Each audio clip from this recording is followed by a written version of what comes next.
Olá, uma boa tarde. Eu continuo me chamando Armando, rouco de tanto gritar ontem, falar com todo mundo, né? Todo mundo não, quase todo mundo no nosso arraial. Eu não pulei, não dancei muito, mas falei bastante, né? Então, prazer muito grande. O povo de Deus reunido ontem aqui foi assim demais, né? Fora os amigos, familiares, os grupos de relacionamento. Então, foi um momento muito, muito, muito especial. Eu tenho aqui alguns pedidos de oração e dois lembretes também, a gente não falou nos avisos, mas tem um convite aqui para o primeiro congresso de capelania assistencial com ênfase na dependência química. Então, dependência química, quebrando paradigmas, visando o futuro. Nossa igreja participa desses eventos, né, sempre através do Nelson, ou do Bezerra, e tantos outros que representam o Celebrando a Restauração. Toda vez que você ouvir CR, Celebrando a Restauração. Os 12 passos, muito parecidos com os 12 passos do AA, dos Alcoólicos Anônimos, mas tem um conteúdo bíblico, e o nosso poder superior tem nome próprio, o nome dele é Jesus. Você não imagina o que esses 12 passos, os grupos de passos, os grupos de apoio, o que esses grupos são capazes de fazer na vida da pessoa. É impressionante. Isso não é só para quem não é evangélico, é para todo mundo. Aliás, nos nossos encontrões que a gente tem como CR, nós temos a frequência de pessoas que nada tem a ver com a igreja, mas que compreendem a necessidade desses 12 passos. Eu diria até que se você não quer ou não pode gastar dinheiro, né, com consultas e mais consultas e mais consultas e mais consultas com os profissionais da área de aconselhamento, uma boa maneira de você se ver livre de algumas adicções, alguns traumas, é exatamente através do CR. Então, é muito importante que você frequente. Esse evento para dependência química, o primeiro congresso de capelania, acontece exatamente no dia 8 de julho, portanto, sábado, nas instalações da EFM, Walter de Sá, situado na Oliveira Paiva, 550. Oliveira Paiva, 550. Então, é um convite que está sendo feito aí para todos vocês. Hoje, de uma maneira extraordinária, né, nossa igreja se vê representada no estádio, porque os meninos do Bate-Lata, que fazem parte do Querigma Social, estão hoje entrando com os jogadores ali no Presidente Vargas. Há um jogo Fortaleza e eu não sei o outro time, mas eles estão jogando lá, e os meninos do Bate-Lata vão entrar e eles vão fazer uma apresentação. O hino nacional será tocado pelo Bate-Lata e cantado pelo nosso pessoal, né? Muito lindo. Eu não sou nem torcedor nem do Fortaleza, nem do Ceará, nem do Ferroviário, tá certo? Eu gosto de jogar bola, não gosto de torcer, não. Mas, de qualquer maneira, é uma iniciativa de um irmão aqui da nossa comunidade, o Coronel Plauto, que faz parte da diretoria, e entrou ali para ser sal e luz e implantar uma cultura de paz no meio das torcidas organizadas. Então, nós estamos fazendo isso sem qualquer identidade com o clube em si, mas é uma iniciativa que vai servir para qualquer jogo aqui nessa cidade. Eu espero que eles nos convidem novamente, né? Além do Bate-Lata, ainda tem um grupo distribuindo abraço de graça na entrada da torcida lá, né? Dando um sorriso. Abraço faz bem, libera umas coisas boas assim, né? Já experimentou? É bom, né? Abraçar assim. É muito bom. Os médicos dizem que fazem muito bem para a nossa saúde. Libera aí umas substâncias que são boas, muito boas. Tá bom? Então, orar por esse pessoalzinho, pelos nossos meninos ali. Eu queria convidar você a abrir comigo em 1 Coríntios capítulo 9, versos 16 a 25. E antes da leitura, e antes de você ficar aí, pode ficar sentadinho aí ainda, eu queria só dizer uma coisa importante para vocês, muito importante. Nós, como igreja, igreja que se reúne aqui dominicalmente, tanto pela manhã quanto à noite. No dia de ontem tivemos uma grande reunião aqui também. Às quartas-feiras temos reuniões aqui, pastor Alcimor costuma liderar. Mas é bom que vocês saibam, nenhum programa, nenhuma iniciativa substitui o individual aprendizado, a individual busca de cada crente pela presença de Deus, pela palavra de Deus, diariamente. Diariamente. A igreja de Jesus, nesse Brasil tão doente, tão corrupto, tão terrível, ela, apesar de ser numérica, ou seja, a igreja, os evangélicos são hoje uma parcela razoável da sociedade, mas a despeito de sermos considerados evangélicos, muitos de nós, nesse grupo, somos frequentadores de igreja, somos indivíduos de auditório. Nós sentamos nos auditórios, nós nos identificamos com uma igreja A, B, C ou D, mas na grande verdade, o que o Brasil precisa é mais do que frequentadores de auditório. Por quê? Porque este aqui é o último estágio da nossa caminhada com Jesus. O que eu quero dizer com isso? O primeiro estágio é quando você, como crente em Cristo Jesus, todos os dias, antes de qualquer coisa, você abre a palavra de Deus, seja um versículo, ou um capítulo, ou um livro, dependendo do tempo que você vai dedicar, e você vai dizer: Deus, o que o Senhor está me dizendo hoje, e o que eu vou fazer a respeito? É o que nós chamamos de mapa. Coloca isso na sua cabeça. O pecado, o mundo, o diabo, tem intenção clara de te afastar desse encontro matinal, prioritário com Deus através da palavra. Você não precisa de um guru, de um pastor, de um mestre, de um professor, de um discipulador. Você não precisa nada disso. Esse é o único livro que você lê junto com o autor, que é o Espírito Santo que habita em você. Então não abra mão. Preste atenção na sua rotina. Ah, mas eu não leio logo cedo, eu leio depois. Então, quando você lê depois, você diz assim: Deus, espera um pouquinho aí, que eu tenho que tomar café primeiro. Primeiro eu tenho que resolver umas coisinhas aqui, depois eu falo contigo, tá certo? Fecha aí, fica aí. Ou então você diz assim: não, lá na metade do dia, depois de eu resolver um bocado de coisa, eu abro um tempinho na hora do almoço e lhe dou uma prioridade. Tá certo? Hora do almoço a gente se vê, Deus. Ou então você diz assim: não. Primeiro eu tenho que trabalhar, estudar, fazer por onde, malhar, correr, brincar, memorizar, ler bastante, falar com as pessoas. Eu tenho que resolver minhas coisas primeiro. À noite nós nos encontramos, Deus. Até à noite. E quando você chega na presença de Deus, invariavelmente você está cansado. E você dá o resto, o pior de você, para Deus. Algumas pessoas estão pensando assim: o pior de mim é de manhã, pastor, que eu acordo de mau humor, não é não? Mas você faz alguma coisa em primeira mão, que é tão importante, você faz completamente dedicado, não troque. 15 minutos mais cedo, você pode abrir a palavra de Deus e se deleitar na presença dEle. Estava lendo o livro de Oséias, no capítulo 4, Deus diz assim: eu tenho uma contenda com os habitantes da terra. O que prevalece é só perjúrio, roubo, corrupção, bandidagem. Parece que eu estava lendo o jornal de hoje, e das coisas que vêm de Brasília e das coisas que vêm aqui do nosso estado, da nossa prefeitura e dos nossos bairros e do nosso condomínio e dos nossos lares, das esquinas de Fortaleza. Impressionante. E Deus diz exatamente isso: o povo está desse jeito porque eles não têm conhecimento de mim, eles não priorizam.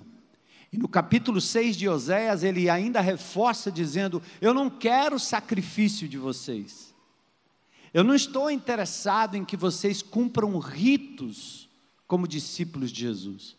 mas eu estou interessado em que vocês me conheçam. E só existe uma maneira de conhecer Deus, é através da palavra dele. Amém? Então, se você nesta semana for tentado a negligenciar, não abra mão, é disciplina, porque Deus merece, até que vá se tornando um hábito na sua vida. Amém? Pode ser pelo celular, pode ser pela palavra. A minha esposa foi numa livraria, comprou um negócio que fazia anos que eu não via, chama Caixinha de Promessa. É o novo, né, como diz. Abriu e aí, cada pessoa que entra em casa agora tem que tirar um versículo da Caixinha de Promessa, né? Legal. Que seja um versículo, mas que seja a sua meditação diária e que você entende, Deus está falando comigo. A Bíblia não é para ser estudada academicamente apenas. Isso aqui é um recado de Deus diário para você. Outro passo fundamental, antes de chegarmos a esse momento precioso, é quando nós nos reunimos de casa em casa, que nós chamamos de grupos de relacionamento. Isso é bíblico, está lá em Atos, a igreja fez isso. Por que a igreja fez isso? Porque Deus é triuno, porque Deus não nos fez para viver cristianismo sozinho, solitário. Amor pressupõe o outro. E na Bíblia, principalmente no Novo Testamento, há mais de 40 mandamentos recíprocos.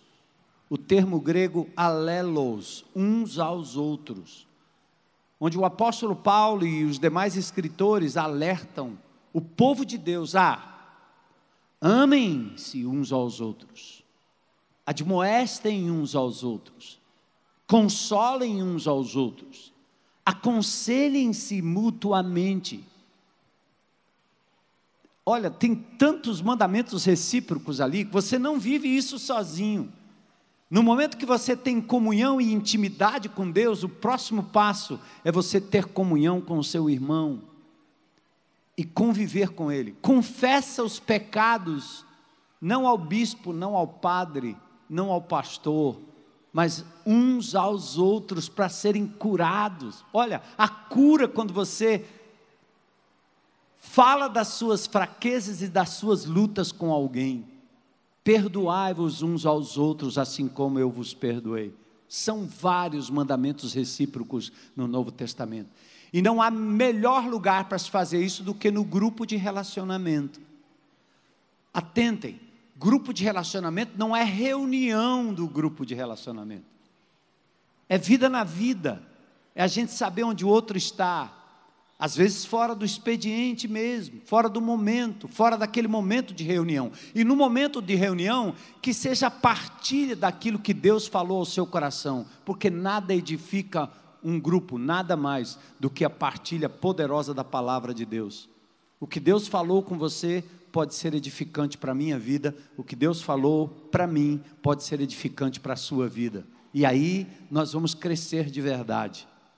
Não vamos viver grupo, qualquer que seja o nome que você venha a dar, grupo pequeno, grupo de relacionamento, não estou preocupado com o nome, estou preocupado que o grupo esteja cumprindo a função bíblica, palavra de Deus sendo compartilhada de novo, não por um guru, não por um pregador, mas pelo povo de Deus, porque é assim que Deus nos usa no meio do grupo de relacionamento. De casa em casa a igreja era edificada e os irmãos tinham ali os dons espirituais se manifestando no meio deles, à medida que eles compartilhavam a palavra de Deus.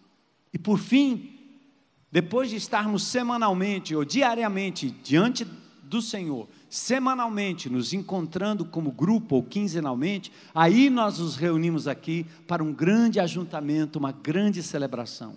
Ontem foi lindo demais ver o povo de Deus adorando, pulando, dançando na presença de Deus. Eu estive aqui com alguns meninos que fazem parte de um projeto, meninos de lugares periculosos e complicados, e eu tive muita vontade de chegar, abracei alguns deles, mas a minha vontade era olhar para alguns deles e dizer assim: você já viu um povo pulando, dançando, brincando, sem cachaça, sem cerveja, sem maconha, sem crack, sem droga, viu? Por quê? É só porque gostam de dançar? Não é.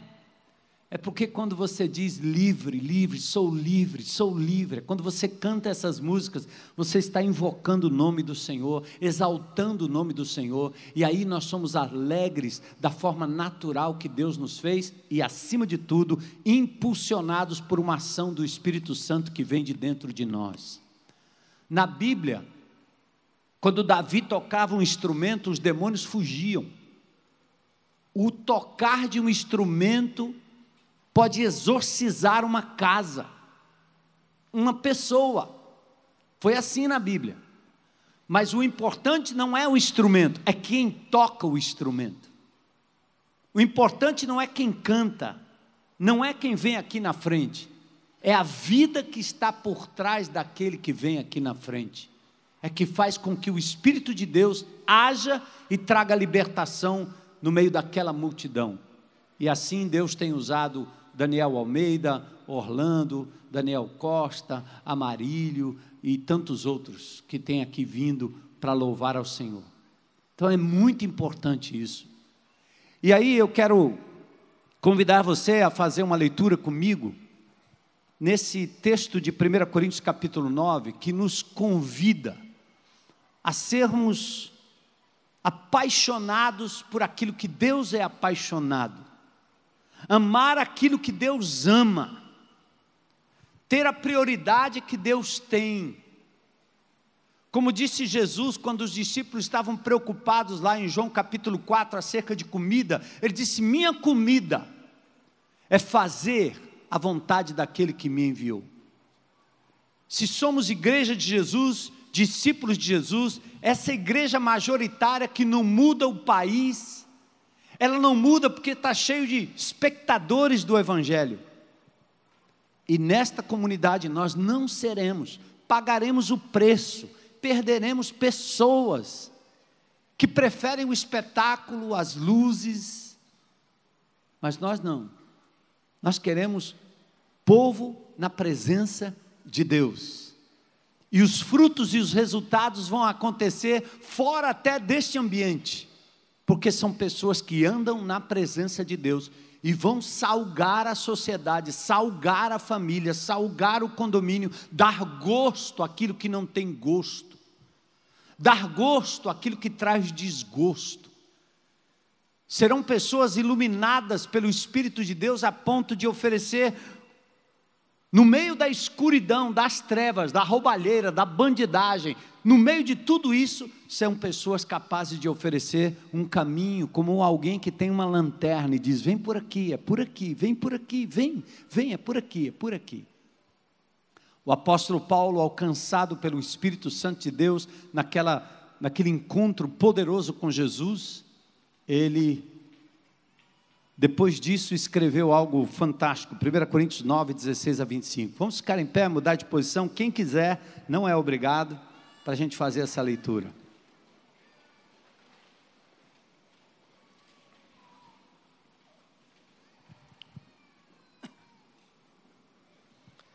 Primeira Coríntios 9, 16 a 25. Paulo diz assim, olha: contudo, quando prego o Evangelho, não posso me orgulhar, pois me é imposta a necessidade de pregar. Algumas versões dizem, porque me é imposta esta obrigação. E diz, ai de mim, por quê? Ai de mim se não pregar o Evangelho. Olha o apóstolo Paulo, a reflexão dele. Por quê? Se prego de livre vontade, tenho recompensa. Contudo, como prego por obrigação, olha o termo aí, que se repete do versículo anterior, estou simplesmente cumprindo a incumbência. Ele está dizendo, foi Deus que me deu esta incumbência, eu não posso falhar. Simplesmente cumpro a incumbência. Qual é, pois, a minha recompensa? Apenas esta, que pregando o Evangelho, eu apresente gratuitamente. não usando assim dos meus direitos ao pregá-lo, porque ele era apóstolo. Não amarre a boca do boi que debulha. Ele poderia viver do ministério, e em algumas instâncias Paulo não usou essa prerrogativa para que o evangelho pudesse ser pregado por ele pela primeira vez, quando ele entrava em alguns lugares e cidades, dizendo: não custou nada, é de graça. Porque embora seja livre de todos, fiz-me o quê? Escravo, servo de todos. Para quê, gente? Comigo? Para ganhar o maior número possível de pessoas. Olha o que Paulo está dizendo. Eu sou livre de todos, eu não devo nada a ninguém, eu estou grudado em Jesus. Mas ele diz: eu me submeto, me torno escravo. Não no sentido de cumprir a vontade do descrente ou de quem quer que seja, mas eu me coloco como servo, assim como Jesus se colocou como servo, a ponto de dar a sua vida por um pecador como eu, pecadores como vocês, como nós. Então, ele diz: tornei-me judeu, para quem? Para os judeus. Quando ele estava com os judeus, ele agia como um judeu, a fim de quê? A fim de ganhar os judeus. Para os que estão debaixo da lei, seja a lei romana, seja a lei veterotestamentária, ou seja, a lei do Velho Testamento, ele diz: eu tornei-me como se estivesse sujeito à lei, a fim de ganhar os que estão debaixo da lei. Se era para raspar a cabeça, como ritual judaico, ele o fazia. Se era para respeitar o sábado, ele o fazia, embora ele estivesse livre dessa ordenança do Velho Testamento. E o apóstolo Paulo diz: para os que estão sem lei, tornei-me como sem lei. Embora não esteja livre da lei de Deus, mas sim embora não esteja livre da lei de Deus, e sim sob a lei de Cristo. Ele faz uma diferenciação, onde ele agora não está mais submisso ao Velho Testamento, à velha aliança, mas agora ao Jesus, o novo Moisés. Para os que estão sem lei, tornei-me o quê? Como sem lei, embora não seja livre de lei de Deus, e sim sobre a lei de Cristo, a fim de quê? A fim de ganhar os que não têm lei, os que não conhecem o Velho Testamento, a Bíblia, a lei de Deus, ou lei alguma. Para com os fracos, tornei-me o quê? Fraco. Ele está dizendo aqui aqueles que têm a consciência fraca, aquele que se escandalizaria com alguma coisa que Paulo pudesse ter a liberdade de fazer, ele abre mão por amor daquele que tem a consciência fraca. Lindo isso. Tornei-me tudo para com todos, para de alguma forma, o que, gente? Salvar alguns. Tornei-me tudo para com todos, para de alguma forma salvar alguns. Faço tudo isso por causa do Evangelho, para ser coparticipante dele. Vocês não sabem que todos os que correm no estádio apenas um ganha o prêmio? Corram de tal modo que alcancem o prêmio. Todos os que competem nos jogos se submetem a um treinamento rigoroso, para obter uma coroa que logo perece, mas nós o fazemos para ganhar uma coroa que dura para sempre. Vamos orar. Amém. Senhor, obrigado, porque a tua presença aqui nesse lugar é certa. Teu Espírito é tão presente quanto o ar que nós respiramos. Sem a tua presença nós não sobreviveríamos aqui nesse lugar. Essas estruturas dessa tenda, da cadeira que sentamos, se desintegrariam sem a poderosa palavra do teu poder, que junta moléculas, átomos, até o núcleo mais indivisível. O Senhor é que sustenta todas as coisas pela palavra do seu poder, e por isso nós o reverenciamos agora. E quando nós ouvimos a tua palavra, Senhor, seja pela manhã, ao meio-dia, à noite, não importa, seja agora, que a nossa mente, o nosso coração estejam atentos à tua palavra, Senhor. E que algo seja mudado no meu coração e no coração do teu povo, por conta da Tua palavra falando ao nosso coração nessa noite. Senhor, eu quero pedir a Tua bênção e graça para a dona Luísa Brindeiro, que está passando por uma cirurgia lá em Porto Velho. Cuida dessa senhora de quase mais de 80 anos. Oramos também, Senhor, pelo Moisés, esse amado irmão que foi encontrado na rua, que hoje anda de forma digna na Tua presença, que foi restaurado pelo poder de Jesus. Dá consolo ao coração dele pela perda de familiar tão precioso. Abençoa o Amaral também, que está lá em São Paulo, cuja esposa, filhos estão aqui. Louvado seja o Teu nome pela vida do Teu servo. Continua conosco, nós te pedimos isso em nome de Jesus. Amém. Amém. Podem sentar.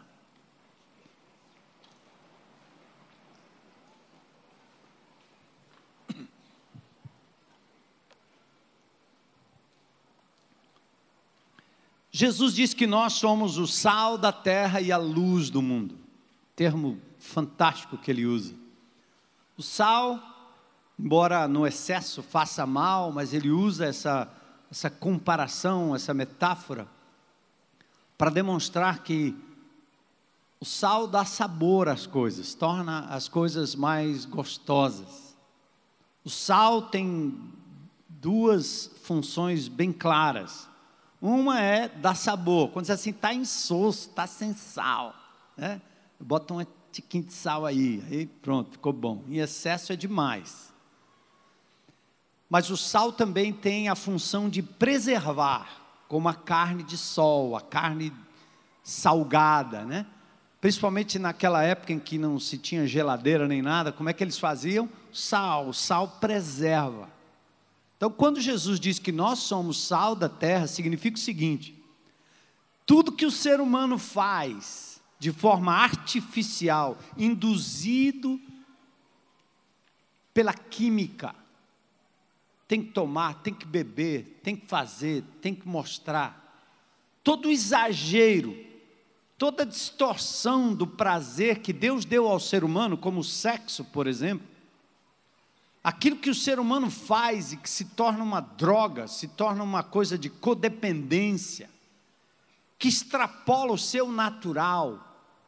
Quando nós nos encontramos com Cristo, a gente volta a ter o sabor correto em tudo que nós fazemos. Podemos brincar, rir, podemos ter relacionamentos de intimidade. Quando Deus coloca os limites nos quais nós podemos praticar essas coisas. Isto é dar sabor.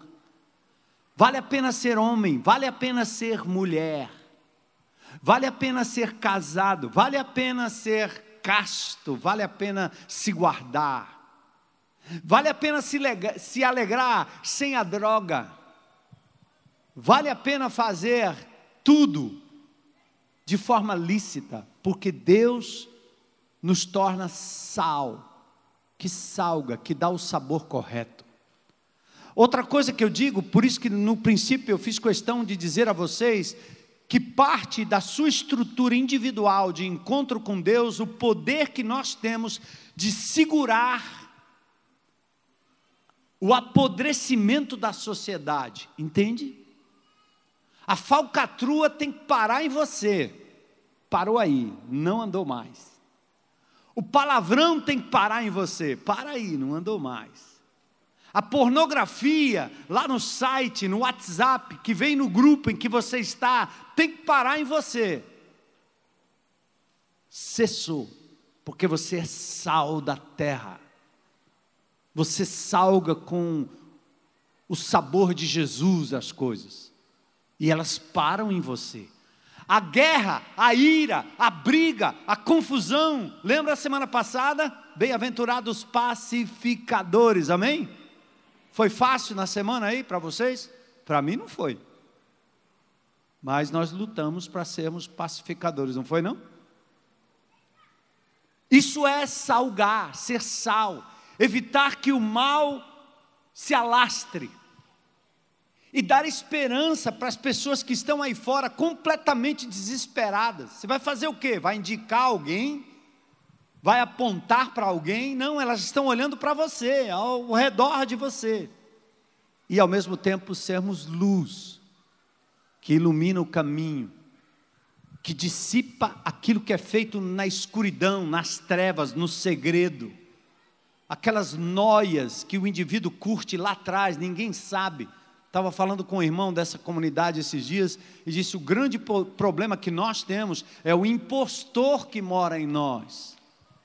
Nós somos alguém, normalmente, que não é necessariamente aquele que está lá dentro, sofrendo, doendo, doído, porque age de uma forma que não é natural. Tem que se impor, tem que mentir, tem que se apresentar, tem que se mostrar sexy, inteligente, competente, capaz, autojustificado. E nós vamos vivendo essa coisa de impostor, isso nos adoece, acaba com a gente. Uma hora explode, uma hora implode. Mas quando nós andamos na luz de Jesus, não, a gente é o que a gente é. Por quê? Porque nós andamos na presença de Deus e Ele sabe quem nós somos. Se eu não sei, eu não sei. Se eu não posso, eu não posso. Certo? Você pode me achar feio, Jesus me acha bonito. Ele disse que eu sou uma obra-prima da criação. Efésios 2:10, hein? Eu sou um poema de Deus, está vendo? Você é um poema de Deus, é não? Cadê o Moisés? Está aí, Moisés? Vem cá, vem cá. Esse cabra foi achado no meio da rua, um cabelão desse tamanho. Olha aí, foi não, olha? Quando foi isso aí que te acharam? Foi no dia 15 de agosto de 2015. Eu usava droga, morava na rua, comia comida do lixo, roubava, me prostituía para ganhar alguns trocados para usar minha droga de preferência. Foi aí que Jesus usou os seus discípulos, seus adoradores, na pessoa de João Maria, que coordena aquela casa chamada Grão de Mostarda, e me deu uma nova esperança, né? Uma nova vida, através de Jesus. Foi naquela casa onde eu conheci Jesus, e hoje eu estou aqui para a honra e glória do Senhor, né? Porque...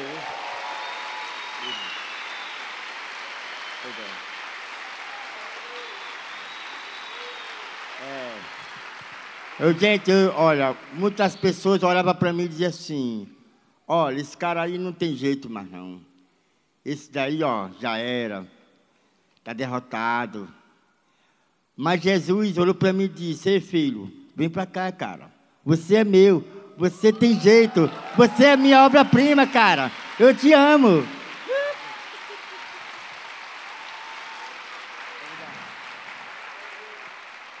Aí, rapaz. Até um óculos legal, sapato de bico quase fino, meio quadrado. Gostei desse sapato aí. O meu já está velho, saiu a sola, está caindo. Valeu, homem de Deus. Só alguém capaz de amar como Jesus amou, que parou para olhar para esse homem no estado em que ele estava e acreditou na restauração dele, é capaz de mudar o indivíduo, a família, a cidade, o estado e a nação. Uma pessoa de cada vez. Uma pessoa de cada vez. Uma pessoa de cada vez. Quando eu ouço aliás, leio ou ouço alguém falando sobre esses blogs, ou esses Facebooks, esses comentários que o povo começa a falar sobre a igreja, sobre o Brasil, o mundo, essas discussões que são mais palavras soltas no vento para se discutir questões teológicas, doutrinárias ou políticas. Nós só nos esquecemos que a forma de mudar é assim, uma pessoa por vez. Vamos fazer a nossa parte. E o Senhor faz multiplicar através de homens simples como estes, tantos outros que virão e que já vieram ao conhecimento da verdade. Então, o que eu gostaria hoje de propor a vocês é assim: esse amor, esse senso de missão do apóstolo Paulo, é o que eu gostaria de deixar com vocês aqui hoje à noite. Senso de missão. Vem Jesus, liberta o coração do nordestino, do homem e do menino. Mas esse canto não pode ficar ao vento. É você que está sendo chamado para ser um instrumento de libertação. E Paulo diz: eu não tenho escolha. Eu fui incumbido. E aqui eu quero fazer uma colocação que é muito simples. Você passa o dia, a semana inteira, trabalhando em prol do quê? Da sua sobrevivência, porque você se alimenta. Você trabalha em função da sua carreira, porque você é um profissional. Você estuda em função dos seus estudos, almejar um lugar ao sol. Você trabalha em função da sua família, para alimentar os seus filhos, guardar, cuidar. Você luta para preservar os seus bens. Você é mãe, é pai, é filho, é tio, é avô, é funcionário, é patrão, é atleta, dirigente. Você acha que estas coisas que eu descrevi são as incumbências primordiais de Deus para você? Eu diria não. Há sempre uma tentativa e uma tentação em que a gente deixa Deus de lado, se esquece daquilo que Ele planejou, e a gente tem os nossos próprios planos, e é por isso que nós frequentamos cultos, às vezes, para tornar Deus sócio dos nossos negócios, dos nossos empreendimentos e planos. Atentem aí. O que Deus quer é o que em primeiro lugar diz Jesus em Mateus 6,33, busquem o reino de Deus em primeiro lugar, e Ele vai acrescentar as demais coisas.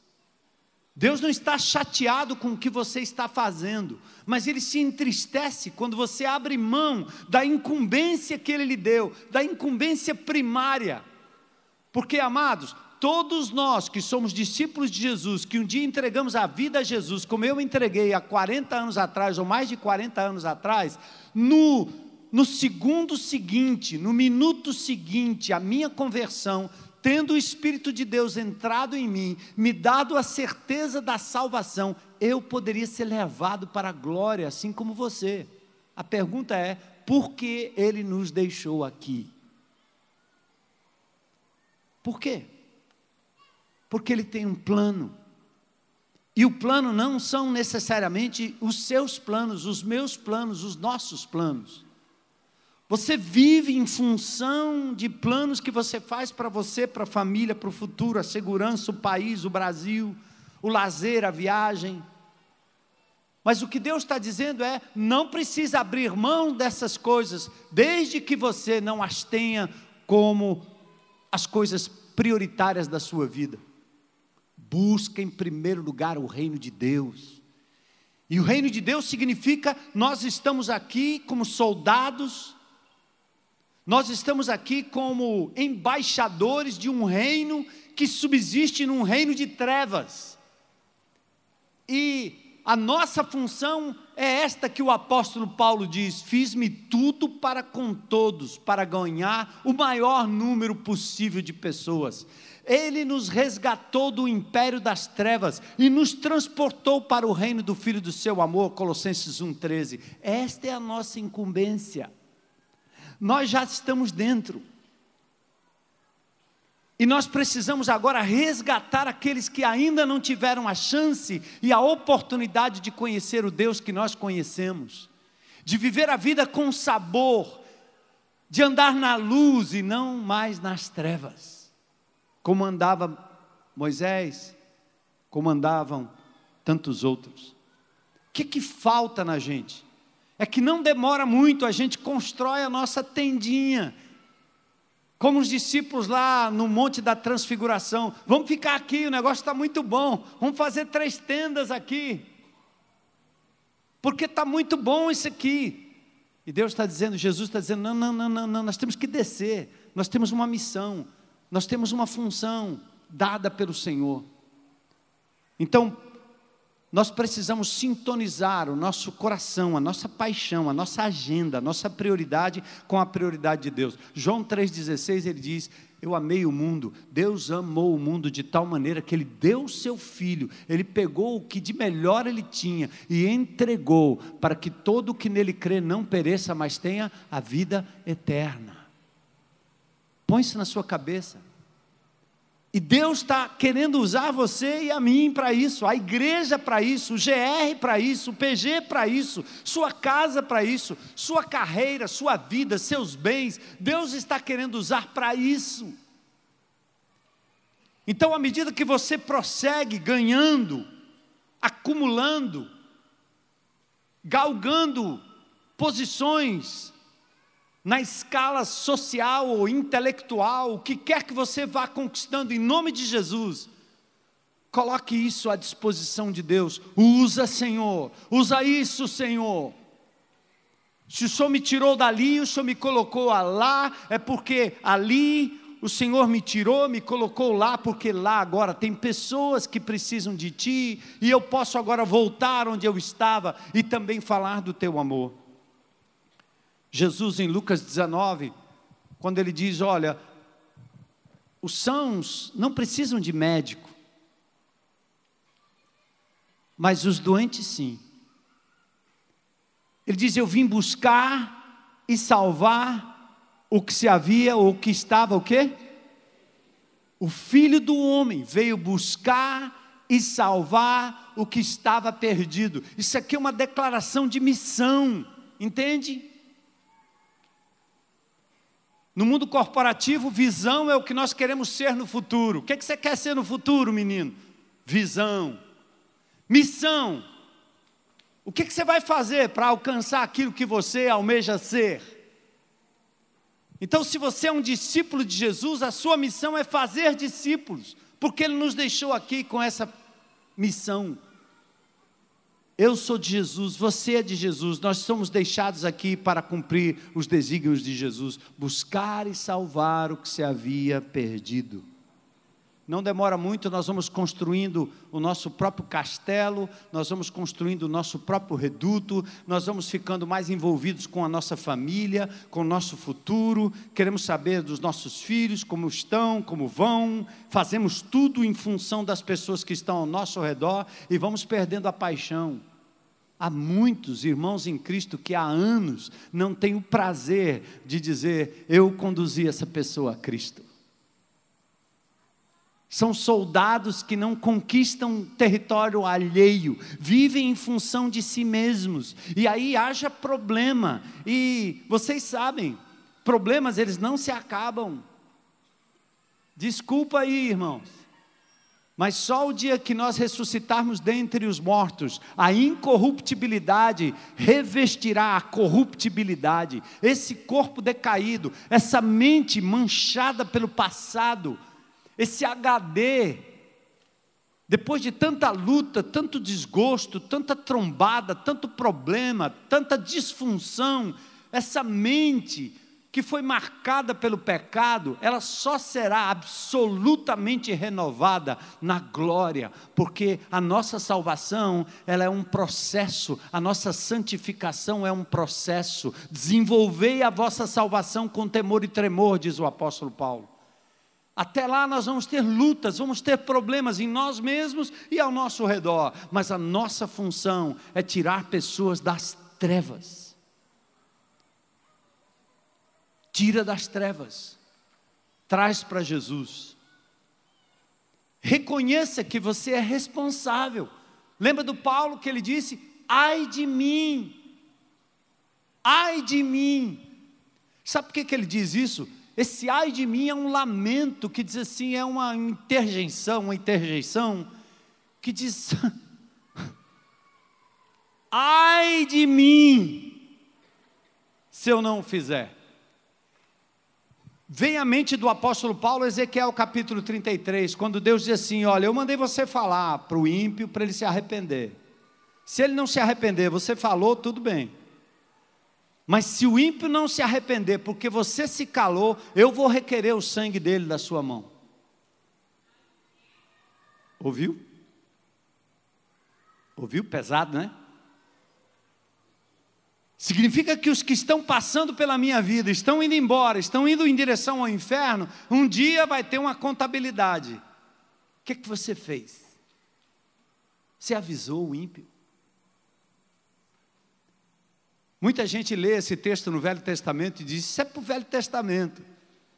Aí eu jogo lá para Atos capítulo 20, quando o apóstolo Paulo se despede da igreja em Éfeso, ele usa a mesma linguagem. Paulo diz para aqueles irmãos que choravam aos pés do apóstolo Paulo, eu estou limpo do sangue de todos vocês,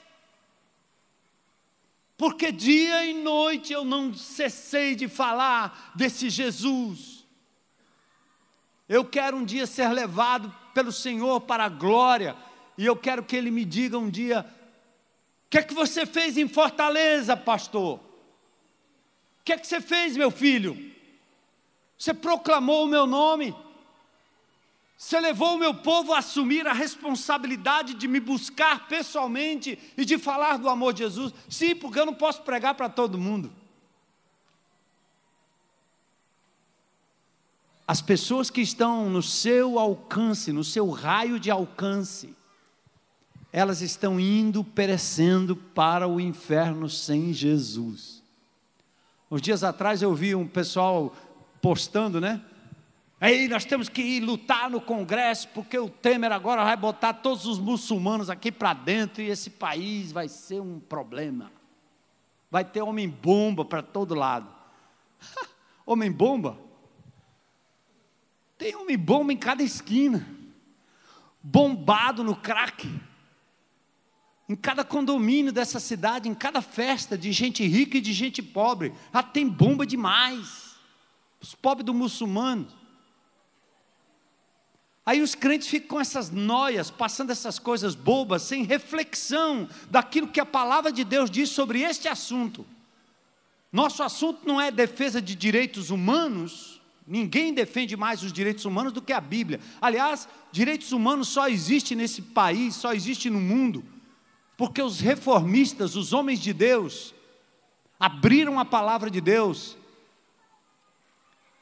e ensinaram uma jurisprudência, uma forma de tratar o ser humano com dignidade, que só Jesus faz. Mas falando sobre esse assunto dos muçulmanos, é bem verdade que todos os países onde o islamismo prevalece, a teocracia prevalece, não se prega o evangelho, não se abre igreja evangélica, é proibido. Mas quando eles vêm para um país como o nosso, para a Europa, para os Estados Unidos, aí eles podem, botam uma mesquita, estamos todos convivendo, somos todos bonzinhos, certo? Lugares como o Egito, que admitiam algumas igrejas antigas, como a igreja copta, provavelmente fundada pelo apóstolo, por Marcos, o escritor do Novo Testamento, o primeiro dos evangelhos, de 16 capítulos. Marcos provavelmente foi o fundador da igreja copta lá no Egito. Eu tive o privilégio de entrar naquela igreja e olhando todo aquele país muçulmano e vendo a marca do evangelho deixado ali naquele estado, naquele lugar, naquele país. Só que há pouco tempo atrás entraram e mataram muitos cristãos ali, como estão matando em todo o mundo.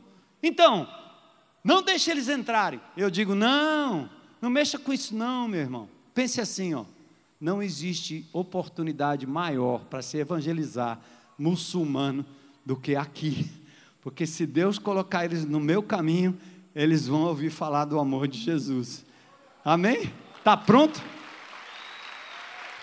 Glória a Deus. Seja quem for. Está pronto? Fala. Vamos falar de Cristo. Aliás, eles já estão aqui, lá em Foz do Iguaçu. Tem milhares deles lá. Vamos nos importar com aqueles que Deus coloca na sua vida. Aí eu quero dar aqui uns exemplos práticos de como você pode falar do amor de Jesus, testemunhar de Jesus, ter esse mesmo oportunismo do apóstolo Paulo em relação às pessoas que estão ao seu redor. Não perder as oportunidades. Porque nós somos diferentes, não é? Cada um vai evangelizar de um jeito. Você diz assim: eu não sou o pastor Armando que prega domingo à noite, o povo se converte. Eu não tenho muito a ver com isso não, irmão.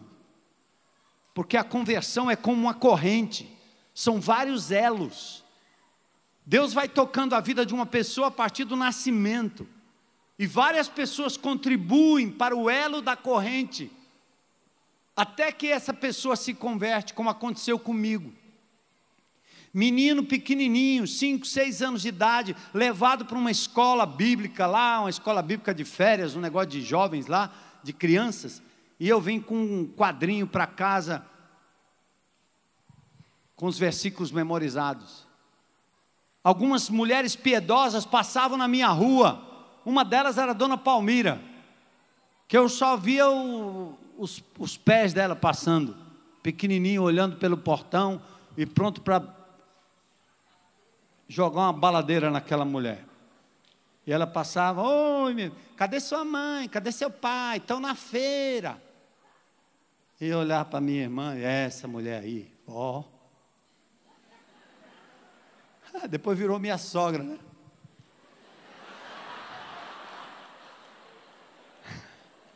Ô pecador inveterado.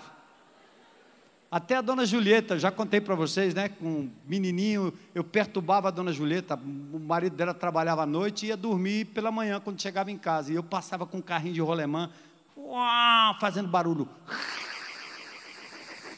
Ela saía com a vassoura e ficava assim na calçada, pronta para me pegar. Imagina que eu ia passar por ali. Eu vinha bem pertinho, desviava, ela batia a vassoura no chão. Te pego, desgraçado, seu baiano. Quando eu entreguei minha vida a Jesus, eu disse: eu não posso deixar de falar do amor de Deus. Aquela mulher fazia macumba, ela fazia bonequinho de mim, ela botava almofada cheia de espeto, ela fazia boneco para ver se... Também só tinha que fazer isso, porque os peões que eu jogava, aqueles peãozinho, ia direto na vidraça dela, não sei porquê, só batia na vidraça da dona Julieta. Eu estava soltando pipa uma vez, eu já contei isso para vocês, né? De telhado em telhado, né? Em São Paulo, as casas tudo pertinho uma da outra, chovia, tinha chovido. Um dia eu quase caio no sofá dela. A telha quebrou e tinha um tal do estuque, o estuque foi que me segurou. Oi, dona Julieta. Seu desgraçado, saia daí, você quebrou meu telhado, vou contar para o teu pai. Assim que eu me converti, eu disse: amor, nós temos que trazer a dona Julieta para casa. E fizemos um GR, naquela época, um grupo, chamamos a dona Julieta. Tive a oportunidade de me redimir, né? Ela brigava comigo, mas ela me amava. E eu amava a dona Julieta também. E ela entregou a vida a Jesus, né? E outras vizinhas também entregaram a vida a Jesus, porque nós sentimos o desejo de falar do amor de Deus, não importa, aquelas pessoas que Deus tinha trazido na minha vida, como meus amigos. Um deles era cantor das loucuras que a gente fazia de roda de samba para cima e para baixo. Eu falei de Jesus para ele quando eu me converti, ele chorou, ele disse: eu não consigo isso aí, eu estou entendendo o que você está fazendo, mas eu queria e não posso. Esses dias eu ouvi que esse cara, sabe o que ele é hoje? O nome dele é Gibi, foi cantor dos originais do samba. O cara hoje está na Igreja Universal cantando. Eu vi um vídeo dele cantando lá no Sambódromo de São Paulo, falando do amor de Jesus e cantando, porque o negão tem uma voz, beleza, né? É assim. Quem sabe, quem foi que levou ele a Jesus? Não sei, eu sei que eu fui um elozinho na vida dele naquele momento. Aí, eu quero motivar você. Deus não lhe deu uma incumbência em que Ele não lhe tivesse dado também a capacidade de falar de Jesus. E do seu jeito. Então eu vou traçar alguns personagens aqui para a gente terminar. 6 estilos. Primeiro deles, Pedro. Estilo Pedro. Pedro é o método confrontador. Pedro era explosivo, impulsivo. Tudo que ele fazia era sem hesitação, com todas as suas forças. Jesus indagou os discípulos sobre quem pensavam que ele era. Pedro se levantou na hora e disse: tu és o Cristo, filho do Deus vivo. Quando Jesus disse: Pedro, o Filho do Homem vai ser levado a Jerusalém, vai ser crucificado e ressuscitará, Pedro disse: não. Ele era capaz de contradizer o próprio Jesus. E Jesus disse: sai para trás de mim, Satanás. Não era Pedro, mas o pensamento de Pedro era satânico, porque estava tentando tirar Jesus do caminho da cruz. O Euriano falou aqui também, né? No seu cordel, lembra de Pedro? Jesus ia lavar os pés de Pedro e disse: não. Jesus disse: se você não deixar, você não tem parte comigo. Lava tudo até as orelhas. Esfrega bem direitinho, né, o Euriano? Pedro era assim, impulsivo. Pedro no barco, queria estar perto de Jesus. O que ele fez? Saiu andando por cima das águas. No meio do caminho ele vacila, afunda. Assim é Pedro. Tem muitos Pedros aqui? Pedritas? Não, vocês não vão levantar a mão. Alguém conhece alguém assim, com temperamento de Pedro e Pedrita? Mas apesar de tudo isso, tudo que Pedro precisava era ficar convencido de que tinha razão. Então era impossível detê-lo. Ele era incisivo, ousado, ia direto ao ponto. Foi por isso que Deus escolheu Pedro como porta-voz no dia de Pentecoste, em Atos capítulo 2. Tinha que ser alguém com coragem, para ali mesmo em Jerusalém, onde Jesus tinha sido crucificado, ele confrontar publicamente os judeus. Deus desejava que milhares de pessoas que estavam ali soubessem das palavras precisas que haviam crucificado o Senhor Jesus Cristo. As palavras que o levaram à crucificação, julgamento errôneo, Pedro denuncia. E aquele povo precisava clamar por misericórdia e por perdão. Então Pedro era a pessoa certa para aquele momento da história, era sob medida para aquela tarefa. Ele prontamente se levantou e confrontou a multidão. E sabe o que aconteceu? Atos 2,41. Naquele dia, 3.000 pessoas vieram ao conhecimento do Senhor Jesus Cristo. Porque Pedro foi corajoso, confrontou os judeus e falou do amor de Jesus. Amém? Deus pode te usar como Pedro, sem medo, com coragem. Hoje milhares deixam de seguir Jesus por falta de alguém que fale com convicção, sem rodeios. Algumas pessoas estão só esperando que um cristão contagiante, que não use subterfúgio, mas que esclareça a verdade de Cristo, as desafie a fazer algo no sentido de crer, no sentido da fé. Esse pode ser você. Mas tem um outro personagem, Paulo. Paulo é o indivíduo que usa o intelecto, é o método intelectual. Paulo é racional. Ele confronta as pessoas com a verdade, mas a marca do seu método é a apresentação lógica e racional da mensagem cristã. Assim são as cartas de Paulo. Qualquer advogado, qualquer estudante de direito, pode ler a carta aos Romanos e perceber toda uma linguagem forênsica, toda uma linguagem judicial. Paulo é muito inteligente, foi criado aos pés de Gamaliel, que era uma sumidade da época. Paulo era um indivíduo intelectualmente preparado. Por isso Deus usou Paulo.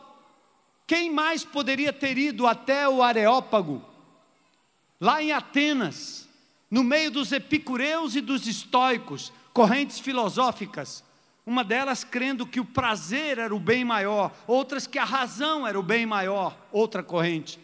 Apóstolo Paulo inteligentemente confronta aqueles homens, e quando eles percebem a mistura da filosofia com a idolatria, ele olha para um monumento dedicado ao Deus desconhecido, e ele diz: é desse que eu quero falar. Esse Deus desconhecido é aquele que fez os céus e a terra, e que nos sustenta, e que sustenta todas as coisas pela palavra do seu poder. É Ele que enviou o seu Filho.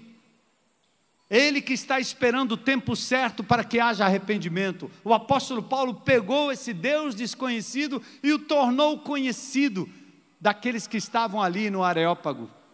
Inteligentemente, a resposta foi: alguns creram, muitos creram naquilo que Paulo argumentou, falou com muita inteligência.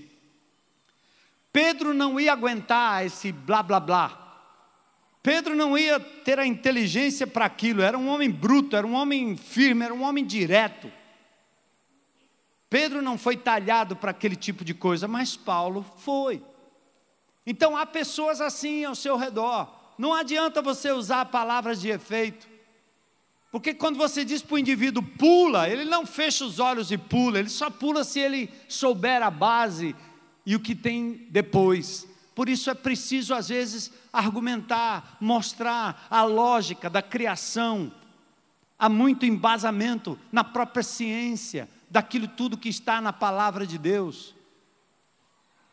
Há homens como C.S. Lewis, Francis Schaeffer, Josh McDowell, tantos homens de Deus, F.F. Bruce e tantos outros. A literatura farta sobre esses postulados cristãos que por muitas vezes são questionados por pessoas que se dizem intelectuais, se dizem da ciência, mas muitas vezes nunca examinaram a evidência bíblica.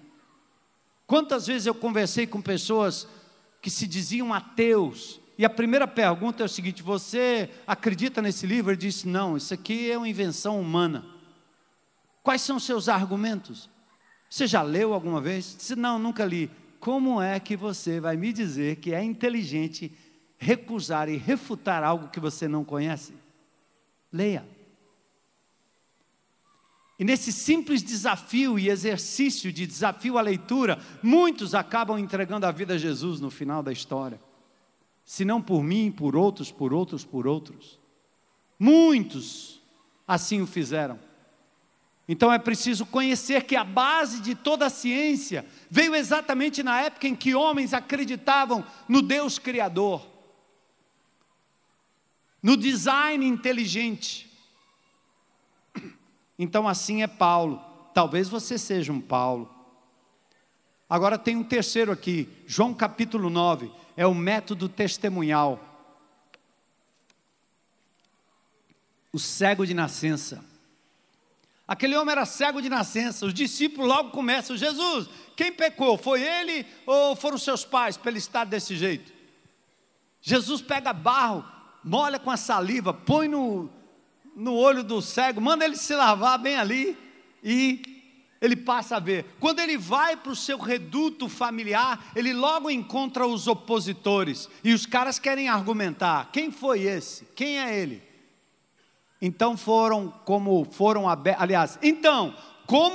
abertos os seus olhos? Os caras queriam saber como é que foi que aconteceu essa transformação, hein? Já pensou levar o Moisés para uma audiência pública, para um fórum de debate sobre como é que você tira um indivíduo do meio da rua e leva para ficar desse jeito? Como foi? Ele não vai saber explicar, ele vai saber assim: eu era cego e agora vejo, estava na rua e agora estou aqui, estava perdido, fui achado, estava sem rumo, agora tenho rumo, sem amor, ninguém queria nada comigo, alguém me amou. O testemunho é simples e é direto, não é não, irmão? Você não precisa ser Paulo, nem Pedro para testificar. Use o testemunho daquilo que Deus fez na sua vida, amém? Lá no elevador, no posto, no trabalho, testifica daquilo que Deus fez na sua vida. Não perca a oportunidade. Eu era cego e agora vejo. Ele respondeu: não sei se ele é pecador ou não, mas uma coisa eu sei: eu era cego e agora eu vejo. Está entendendo? Eu fazia isso e agora eu não faço mais, cara. Quem mais poderia ter feito isso? Nenhuma ciência humana, só Jesus é capaz de fazer. Testemunho eficiente. Outra coisa, testemunho eficiente não precisa ser sensacionalista. Por favor, não ache que você só precisa testemunhar se você foi baleado 10 vezes, morreu, ressuscitou 5 vezes. Ou foi um grande bandido, agora não é mais, pronto. Porque tem gente que senta aí, quando ouve um testemunho desse, ele pensa assim, tá, é claro que ele precisa de Jesus mesmo, pensa como esse cara estava lascado. Esse é um pecador desgraçado, esse cara precisa de Jesus mesmo, eu não fiz nada disso. Então não menospreze o seu testemunho, seja qual for o contexto, entende? Porque tem gente de bem, tem gente intelectualmente equilibrado, família bonita, gente de índole. Ele acha que não precisa de Deus, mas ele também precisa saber que existe dentro dele um vazio, e que Deus o quer num patamar de crença que vai para muito além das suas boas obras e dos seus méritos. Madre Teresa de Calcutá também precisou de Jesus. Luther King precisou de Jesus. Grandes homens de Deus na história precisaram de Jesus, apesar de terem vidas retas, vidas boas. Bom testemunho. Então, nós temos o Pedro, o Paulo e o cego. Estão comigo, classe? Pedro, Paulo e o cego, não é não? E agora, o outro? O outro é Mateus. Mateus é o método interpessoal. Ele era cobrador de impostos. Jesus passa e diz, vem, segue-me. E ele seguiu Jesus. Aí Mateus fez um negócio interessante. Como ele era publicano, cobrador de impostos, o cara tinha grana. Aí ele encontrou Jesus na terça-feira. Só que sexta-feira, no sítio do Mateus, tinha um forró pé de serra com um churrasco, regada a cerveja à vontade. Hein? Tinha uma festa lá. E o Mateus agora, vou seguir Jesus, mas a festa estava marcada, não dava tempo. Não tinha o WhatsApp naquela hora para dizer, cancela. E tampouco Jesus disse para ele, não, foge de tudo, sai de perto de tudo. Não. Aí Mateus disse, Jesus, você vai lá na festa comigo? Você vai na minha casa? Vem na minha casa, porque eu estou juntando meus amigos. Eu ainda venho no velho embalo, mas agora que eu te conheci, quer melhor oportunidade do que essa, de trazer você para dentro, Jesus, a fim de que eu possa testificar que eu encontrei alguém que me deu vida, que me deu caráter, que me deu esperança. Aí vem a festa Mateus, né? Um candidato diferente. Em Lucas 5:29, Mateus organiza um banquete, convida seus amigos para colocá-los em contato com Jesus. Mateus, diferentemente dos outros, não confrontou ninguém, não argumentou nada, não contou seu testemunho, porque nada disso combinava com o seu jeito de ser. Quem é que gosta de juntar gente aqui, festeiro? Conhece alguém assim? Mateus. Mateus simplesmente confiou nos seus relacionamentos, aqueles cultivados ao longo dos anos. Procurou desenvolver mais amizades, convidou-os para ir à sua casa, passou algum tempo com eles, ofereceu-lhes alimento, fez tudo isso porque se importava com seus amigos e queria que eles conhecessem a Cristo. O penúltimo, jeitão de falar de Jesus, a mulher samaritana, o método convidativo. A samaritana tinha vários problemas. Ponto 1, ela era samaritana. Judeu detestava alguém de Samaria porque era um povo misturado com os assírios. Quando 722 as 10 tribos do norte foram levadas para o cativeiro assírio através de Salmanaser, o rei deixava algumas misturas ali e as 10 tribos desapareceram, e em Samaria ficaram alguns judeus misturados com assírios, e aí os judeus diziam, esse povo aí não é raça pura não, presta não, samaritano não. É tanto que Jesus usa na parábola do bom samaritano, lembra? O judeu passa perto daquele que está à beira da calçada ali, e não está nem aí. O líder, sacerdote, o levita. Aí Jesus crava na cabeça dos judeus uma contradição cultural. Quem parou, quem amou, foi aquele desprezado por vocês, o samaritano. E Jesus, quando ia passando por aquelas bandas, um poço de água, uma cacimba ou uma cisterna, aquela mulher ao meio-dia retirando água, ela era samaritana. Número 2, ela era mulher, discriminada na época. Terceiro, prostituta. E Jesus vai em direção àquela mulher, dialoga com ela, e ela fica admirada que alguém pudesse lhe dirigir a palavra, principalmente um judeu. Mas era Jesus, porque ele se importava com as pessoas. Jesus se aproxima daquela mulher, não dá uma biblada, não mostra o Velho Testamento, não recita versículo, ele não diz nada disso. Ele encosta na mulher, fala com a mulher sobre a necessidade dela. Água. Vamos falar de água? Água. Porque nós temos a mania, né? A gente pensa que abrir a boca e dizer um versículo, ou falar frases de efeito, resolve o problema. Não resolve, não é assim necessariamente que se ganha o coração das pessoas. Seja capaz de entrar no mundo daquela pessoa e ganhar o direito de ser ouvido.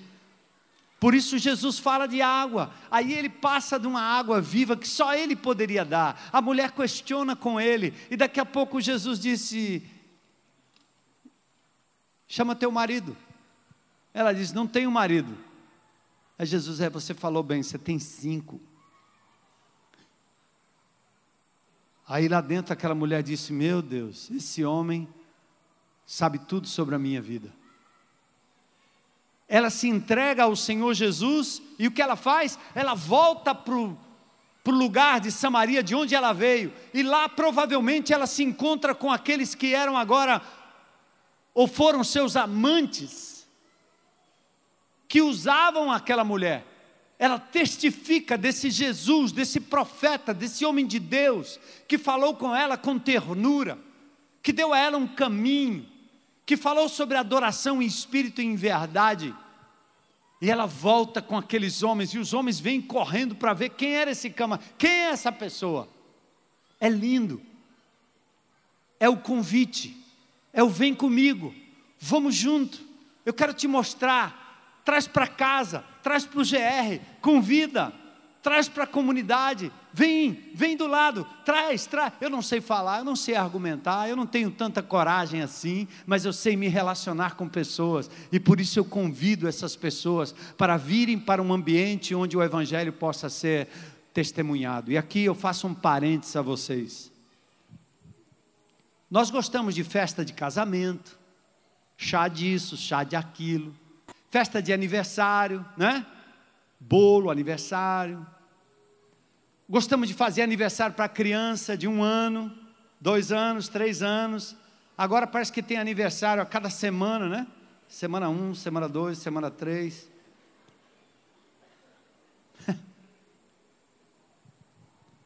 Mas quando você faz isso com outro objetivo que não seja falar do amor de Jesus, tem algo errado nessa história.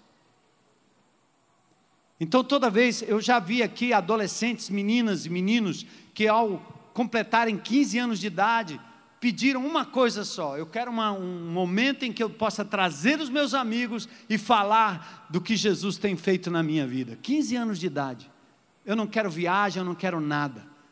Então meu irmão, em nome de Jesus, faça como a samaritana, ou faça como Mateus, aproveite as oportunidades que Deus lhe dá. Não é errado celebrar, não é errado celebrar a vida, celebrar os anos, não é errado, mas lembra que você está aqui com um objetivo.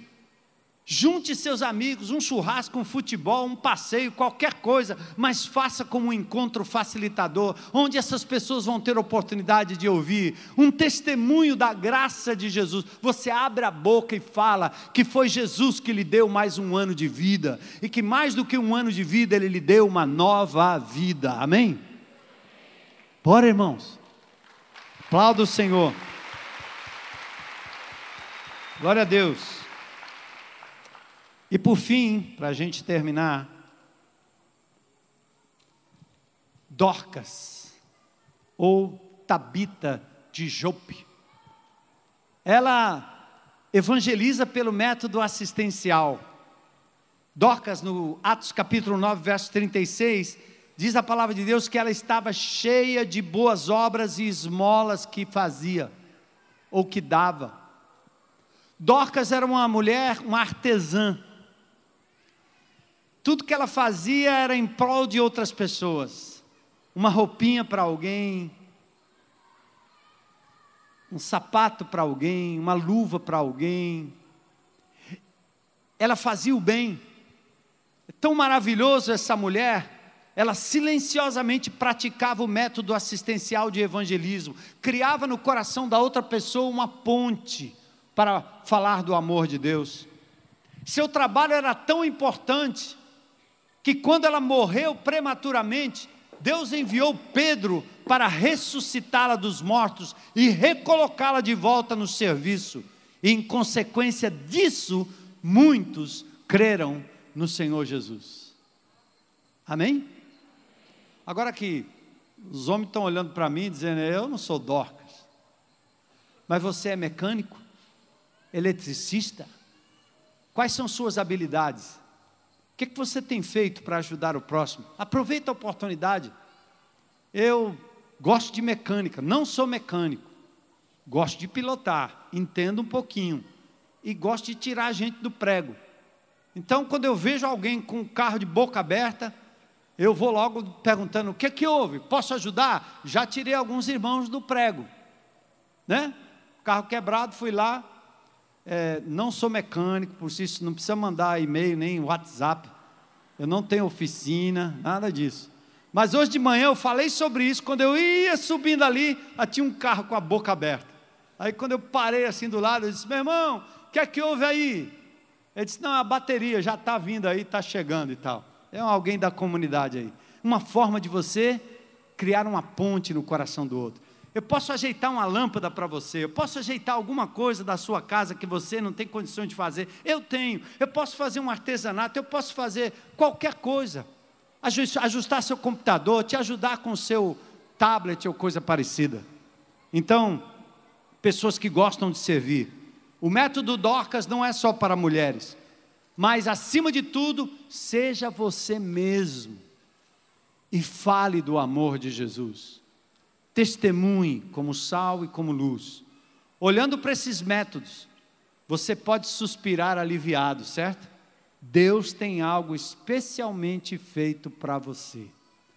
É do seu jeito. Mas para ser do jeito de Deus, que coincida com o seu jeito, porque Ele proveu, você precisa ter amor pelas pessoas. Pedro confrontou, Paulo argumentou, cego testemunhou, Mateus convidou, Samaritana também, Dorcas assistiu as pessoas. Vamos fazer Cristo conhecido de acordo com o nosso jeito. E o verso-chave, que eu quero que vocês repitam comigo, 1 Coríntios 9, 19. Dá para colocar aí? Vamos ler juntos? Porque, embora seja livre de todos, fiz-me escravo de todos, para ganhar o maior número possível de pessoas. Que essa seja uma realidade na sua vida, irmão. É para isso que Deus nos deixou aqui. Pode acreditar. Enquanto você busca a Deus para resolver os seus problemas, se você buscar a Deus para cumprir aquilo que Ele determinou, Ele vai cuidar dos seus problemas. Nós não vamos nos ver livres de todos, mas Ele vai agir em favor de você. Quer ver Ele abençoar? Entrega o teu caminho, Senhor, confia nele, o mais Ele fará. Deleita-te no Senhor e Ele concederá os desejos do teu coração. Busque em primeiro lugar o reino de Deus e a sua justiça. E buscar o reino de Deus não é frequentar um culto para pedir bênção de Deus para a sua vida, não. É ver o reino de Deus sendo expandido na sua vida. Sal e luz. Olha os que vão passar pela sua vida essa semana. Presta atenção.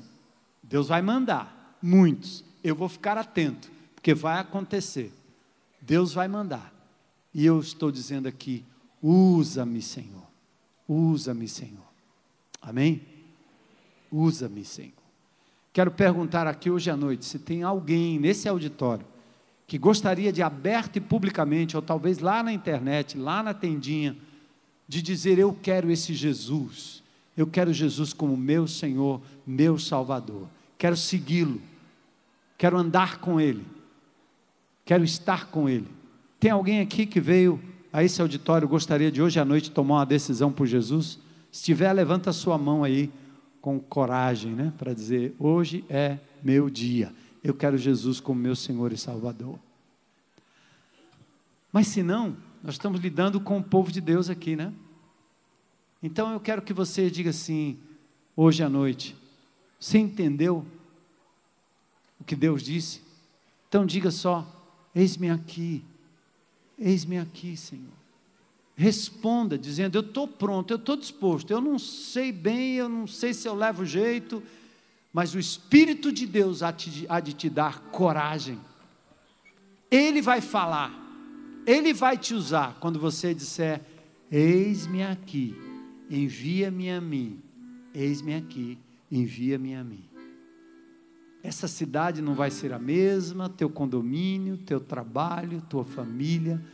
Deus vai te usar para mudar a vida de pessoas como mudou a vida do Moisés e tem mudado a vida de tantos outros. Amém? Obrigado, Senhor, por essa noite preciosa na tua presença. Mais uma vez, nós nos colocamos aqui, prontos para priorizar aquilo que o Senhor prioriza, para a glória e honra do teu nome. Quero te agradecer pela vida da família Munguba, Senhor. Tem aqui um recado agora que o senhor Samuel Munguba, pai, pastor amado, faleceu hoje à tarde, lúcido. Foi a velhice que o levou. Homem de Deus, consola a família, Senhor. Traz graça e misericórdia para a vida daqueles que usufruíram ao longo dos anos do ministério profícuo, amoroso, servil deste homem de Deus. Que nós possamos, Senhor, fazer a nossa parte enquanto estamos vivos aqui, falar do teu amor e ver o teu reino espalhando por esta cidade, por esse Ceará, por esse Nordeste. A quanto depender de nós, dizemos hoje à noite, eis-nos aqui, Senhor, envia-nos para a honra e glória do teu nome e do teu Filho Jesus, que nós oramos e agradecemos. Amém. Amém.